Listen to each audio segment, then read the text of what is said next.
So let's talk a little bit about VO2 max and why it's helpful for our patients understanding the training zones that you're able to train in here, okay? So if I'm going to draw a little graph here, we're talking about blood lactate levels now.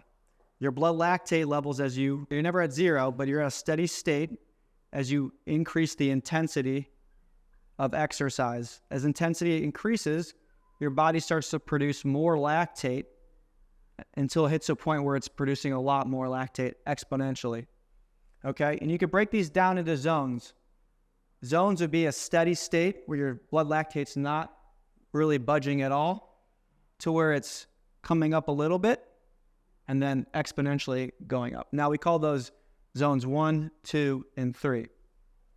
Now, over time, they started developing more training zones to really specifically train certain aspects of conditioning.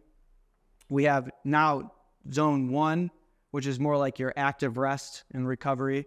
Zone 2, which is getting all the hype, which is more for aerobic conditioning and using fat as metabolism. Okay, here are your threshold zones.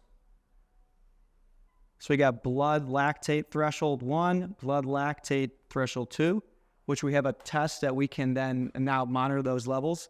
And then we have zone 3 tempo, zone 4 threshold, and then zone 5 is your VO2 max. All right.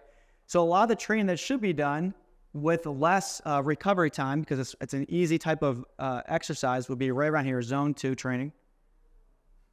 All right. Anything above this is also called your VO2 max.